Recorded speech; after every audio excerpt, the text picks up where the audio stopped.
सबसे सुंदर और सबसे ब्यूटीफुल आप जो देखेंगे शीश महल। शीश महल के अंदर पूरा कांच का काम किया हुआ है। बुर्ज जो होगी वो कांच की होगी, फर्श कांच का, छत कांच की, चारों दीवारें इसकी कांच की बनी हुई हैं। इसको बोलते हैं कांच की बुर्ज। इस शीश महल का जो निर्माण है वो महाराणा करण सिंह जी के पीरियड में 1620 से 28 में हुआ था। उसके बाद कांच का काम इसके अंदर किया 1861 से 1874 के बीच में महाराणा शंभू सिंह जी के द्वारा। तो ये कांच है, ये है शीश महल।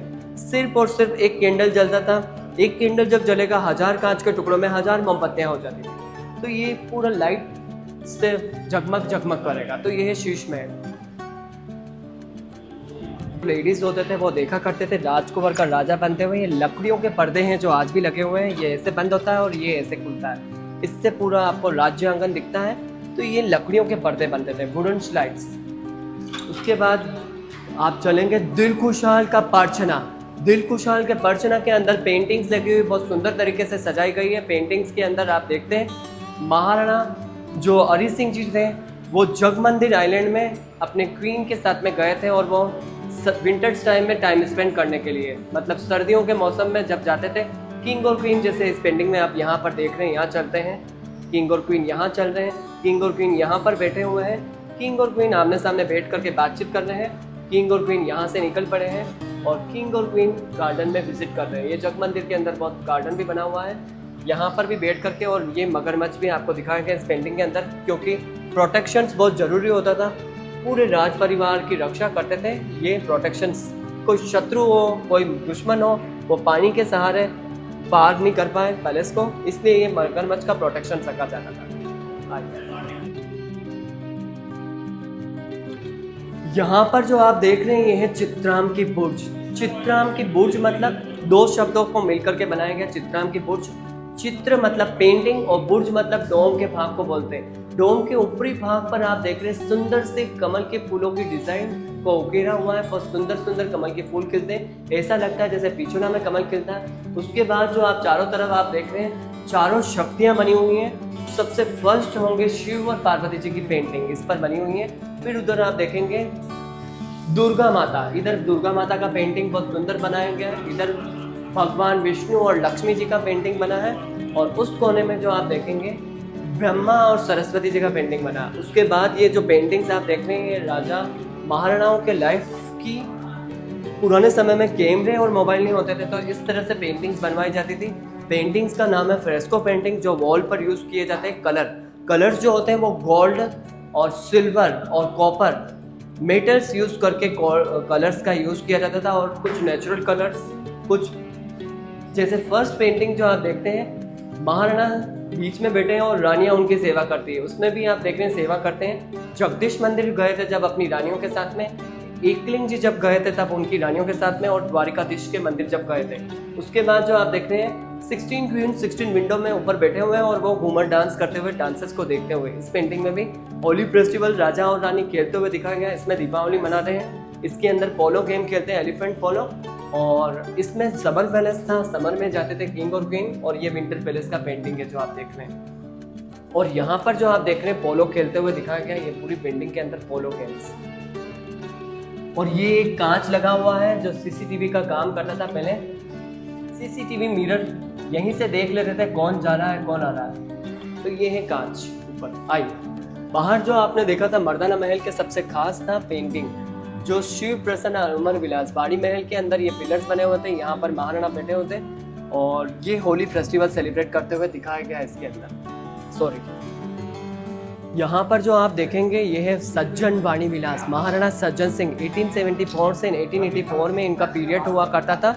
इस तरह से यहाँ पर इटालियन फैन रखा हुआ है, मिट्टी के तेल से चलने वाला पंखा रखा। श्यामल दास जी एक कविराज थे, इंडिया के सबसे बेस्ट कवि और सबसे बेस्ट राइटर थे। उनको महाराणा सज्जन सिंह जी ने यहाँ पर अपॉइंट किया था और वो यहाँ पर बैठ करके उन्होंने मेवाड़ राजघराने के जो इतिहास होता है वीर विनोद रस, वो यहाँ पर किताबें लिखी हैं 4 जो आज भी रखी है। ये मेवाड़ का राजघराने का लाइब्रेरी है। सबसे फर्स्ट पुस्तकालय भगवान शिव, पार्वती जी और नंदी और गणेश और सोम नंदी और जिनकी पेंटिंग भी बहुत सुंदर तरीके से बनी हुई है। अंदर जो आप देख रहे हैं गोल्ड का काम किया हुआ है। और चीनी की चित्रशाला, चाइनीज टाइल्स लगी हुई है चारों तरफ जो आप देख रहे हैं। सुंदर सुंदर ये बालकनी है इसके अंदर चाइना की टाइल्स है कि 1712 का टाइल्स है, और डच और डेप्थ साइड ताकों के अंदर लगी हुई है। रंगीन कांच जो है वो बेल्जियम से है।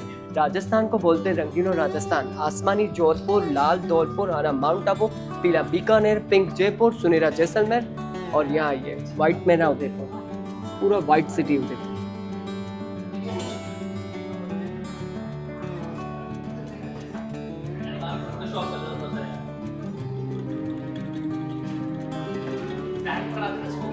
चीनी की चित्रशाला के अंदर बहुत सुंदर सा एक बालकनी बना हुआ है। इस बालकनी के अंदर आप देखेंगे पूरे शहर का नज़ारा। 25% सिटी का व्यू तो मैंने आपको दिखाया था, 75% सिटी का व्यू आप यहाँ से देख सकते हैं। सामने एक पहाड़ी है, पहाड़ी के ऊपर आप देख रहे हैं करणी माता का टेम्पल बना हुआ है। ऊपर करणी माता का टेम्पल जो है वो रोपवे के ऊपर बैठ करके जाते हैं। महाराणा राज सिंह जी के पीरियड में करणी माता टेम्पल का निर्माण करवाया गया था। वहाँ पर एक दिव्य ज्योत चलती है आज भी, और बहुत सुंदर सी मूर्ति बनी हुई है करणी माता की वहाँ पर। और वहाँ महाराणा यहाँ पर खड़े होकर के अपनी प्रजा और पब्लिक को अभिवादित करते थे। तो ये वो जगह है, ठीक है। यहाँ से पूरी पब्लिक है जो आप देख रहे हैं। उदयपुर शहर का सारा सुंदर सा नज़ारा जो आप देख रहे हैं, यहाँ पर चारों तरफ जो पहाड़ी है, अरावली पर्वतमाला के बीच में बसा हुआ शहर, और उसके बाद नदी और तालाब और झरने उस तरह से बने हुए हैं। यहाँ पर जो आप देख रहे हैं ये सज्जनगढ़ की जो परिकल्पना करी थी वो दिखाई गई है। 3 पेंटिंग्स, तीनों पेंटिंग को अलग अलग एंगल में दिखाया गया। 1874 से 1884 के पीरियड में महाराणा सज्जन सिंह का पीरियड था। उस जमाने में उन्होंने ऊंची सोच और ऊंची परिकल्पना करी थी कि 13 मंजिल अगर सज्जनगढ़ बनेगा तो वर्ल्ड रिकॉर्ड तोड़ देता। सबसे ऊंचा है तो सबसे ऊंचा गढ़ सज्जनगढ़, लेकिन 13 मंजिल नहीं बन पाया, सिर्फ 5 मंजिल ही बन पाया। सज्जनगढ़ किले की जो पेंटिंग है वो आप देखिए, मानसून पैलेस के नाम से फेमस है। यहाँ से जो आप देख रहे हैं ये समर पैलेस, समर टाइम में किंग और क्वीन जाते थे। महाराणा जगत सिंह जी ने 1743 में ये जग निवास का निर्माण करवाया था। जग निवास जो है बहुत सुंदर सा व्हाइट कलर का आइलैंड पैलेस है, बहुत बड़ा राजमहल है ये भी यहाँ पर। और इसके अंदर जो आप देख रहे हैं अभी ये ताज ग्रुप को दिया हुआ है, और ताज ग्रुप इनको संभालते हैं, और ताज लेक पैलेस नाम से प्रसिद्ध है। और उसके साथ में 3 लाख से 10 लाख तक के रूम होते हैं इस लेक पैलेस होटल के अंदर।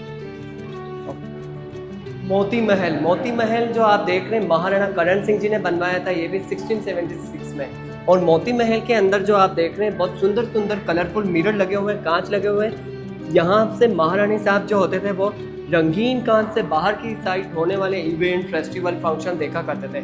अभी पंखे ऐसे हैं, और पहले पंखा वैसा हुआ करता था, डोरी खींचने वाला जो होता था। एक दासी होती थी वो रस्सी खींचती थी और उससे हवा आया करती थी।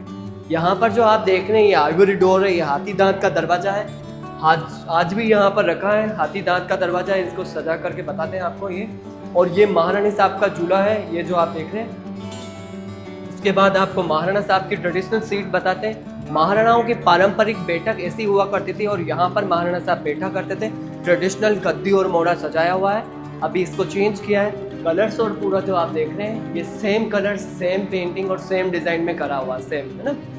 और यहाँ पर चौपड़ गेम भी वो खेलते थे कभी कभी, चौसर और चौपड़। ये जो लैंप आप देख रहे हैं ये इंग्लैंड का लैंप है।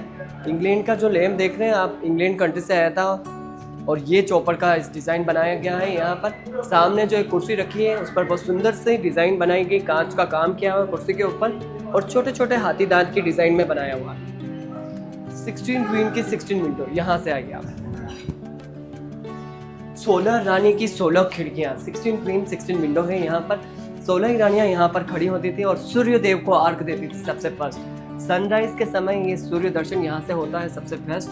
सूर्य देव की सबसे पहली किरण जो होगी वो अरावली पर्वतमाला से सीधी आएगी। सनराइज जब होगा तब यहाँ से सूर्य, और बाकी के घर जो उदयपुर के हैं वो उनमें बाद में जाएगी। और ये माणक चौक का पूरा व्यू आपको यहाँ से दिखता है, पूरा का पूरा आपको ऊपर से दिखता है हर एंगल से ये। और सूर्य प्रकाश गैलरी है ये। इसके बाद आप आगे आ जाइए। 1930 से 1955 में महाराणा भूपाल सिंह जी का पीरियड चलता था। महाराणा भूपाल सिंह जी यहाँ पर राज करते थे, और महाराणा भूपाल सिंह जी का ये नीच आवास स्थान था पुराने समय में, और इसका नाम रखा गया प्रीतम निवास। प्रीतम निवास के अंदर महाराणा जगत सिंह जी जो थे उन्होंने इस जगह का निर्माण करवाया था, प्रीतम निवास का। और प्रीतम निवास का पीरियड है 1734 के पहले। और 1930 से 55 पीरियड में इन्होंने यूज़ किया। राजस्थान का जब एकीकरण हो रहा था और राजस्थान राजपूताना नाम था पुराने समय में, राजपूताना को तोड़ करके उन्होंने राजाओं का स्थान राजस्थान बनाया और उनकी रियासतें थी जो सब मिक्स हो गई थी इस गवर्नमेंट के अंदर। तो उस समय महाराणा मेवाड़ के ये महाराज प्रमुख बने। पूरे राजस्थान के ऊपर महाराज प्रमुख यही किंग है, महाराणा भूपाल सिंह। इनका वॉशरूम आप देख सकते हैं, ये इंग्लैंड से स्पेशल वॉशरूम मंगवाया था। पोर्टेबल सीट वाला वॉशरूम है, पोर्टेबल इसकी सीट है। और उसके बाद इनके लिए एक व्हील चेयर मंगवाई थी जब वो चल नहीं पाए। ये व्हील चेयर स्पेशल है। टेबल, कुर्सी, कालीन, पर्दा, सोफा सेट, सारा सामान सजाया हुआ आज भी यहाँ पर जो आप देख सकते हैं। महाराणा साहब के लिए एक स्पेशल होगा, सबसे स्पेशल होगा उनका लिफ्ट। 1940 4 जनवरी को ये लिफ्ट लगवाया गया था, बिना बिजली से चलने वाला लिफ्ट था। आज ये लिफ्ट हैंडीकैप्स के लिए यूज़ होती है और इलेक्ट्रिसिटी से चलती है। तो ये लिफ्ट है 1940 4 जनवरी को लगा था। ये जो आप देख रहे हैं ये दरवाज़ा दिखता है, लेकिन ये है दरवाज़ा नहीं, ये डमी है, ये दीवार है, लेकिन दरवाज़ा से दिखता है, डमी डोर जी। एक कदम रखेंगे तो सनराइज देख लेंगे यहाँ से, ये सनराइज विंडो है। दूसरा कदम रखेंगे तो सनसेट देख लेंगे यहाँ से, ये सनसेट विंडो अभी बंद किया है जस्ट, है ना, ठीक है। सूर्यवंशी राजा थे, सूर्यदेव का दर्शन करना बहुत अच्छा लगता था। सबसे पहले सूर्य दर्शन करना, तो बारिश हो गए, बादल हो गए, आसमान में सूर्य दर्शन नहीं होते थे, तो आप सूर्य चौपड़ देखेंगे जिसमें सूर्यदेव के दर्शन हो गए। आइए, भगवान सूर्य के दर्शन करके यहाँ पर दिन की शुरुआत की जाती थी। तो सूर्य चौपड़ जो आप देख रहे हैं जहाँ पर बनी हुई है, 1 किलो गोल्ड इस पर चढ़ाया हुआ है कॉपर के ऊपर। सूर्य देवता के ऊपर असली पन्ना और मोती लगा हुआ है। मुकुट जो गोल्ड का आप देख रहे हैं उसके साथ में कांच की किरणों से इसको सजाया हुआ है। तो किंग यहाँ पर सूर्यदेव के दर्शन करते थे, महाराणा भूपाल सिंह जी। उसके बाद पब्लिक के लिए सूर्य वहाँ पर लगा हुआ है। और ये है सूर्य चौपड़। सूर्य चौपड़ के एक अंदर रूम बना हुआ है। इस रूम के अंदर वजन मापने का कांटा लगा, विंग स्केल्स, ये वजन मापने का कांटा महाराणा भूपाल सिंह जी के। इस पर बैठ करके आराम से अपना वजन नापते थे। ये सूख निवास है। सूख निवास किताब मतलब बुक्स राइट करने के लिए होता था पुराने समय में, यहाँ पर बैठ करके किताबें पढ़ते थे। मोर चौक, आइए मोर चौक दिखाएंगे अब आपको। मोर चौक एक बहुत बड़ा और बहुत सुंदर सा आंगन है जो आप खड़े हुए हैं अभी यहाँ पर मोर चौक के अंदर। 1620 से 28 में किंग करण सिंह जी थे, महाराणा प्रताप के ग्रैंडसन थे वो, उन्होंने ये मोर चौक का निर्माण करवाया था। और उसके बाद में 1874 से 1884 के बीच में इस सुंदर से मोर चौक के ऊपर ये कांच का काम किया गया है महाराणा सज्जन सिंह जी के द्वारा। महाराणा सज्जन सिंह जी के पीरियड में ये कांच का काम हुआ है। इसको बोलते हैं ग्लास इनले वर्क। सुंदर सुंदर से पिकॉक बनाए गए। पिकॉक जो होता है वो नेशनल बर्ड होता है। इस तरह से ये नेशनल बर्ड्स डिज़ाइन में बने हुए हैं। सुंदर से कमल के फूलों का डिज़ाइन, अंगूरों की बेल बूटे और सुंदर सुंदर डिज़ाइनें बनी हुई हैं। और यहाँ पर किंग बैठते थे और क्वीन यहाँ पर बैठते थे। और यहाँ पर जो घूमर डांस होता था वो देखते थे। वीआईपी लोगों का आंगन भी यही हुआ करता था। दरबार वगैरह जो मिलना जुलना चलता था वो यहीं पर होता था। ये खास चौक मोर चौक।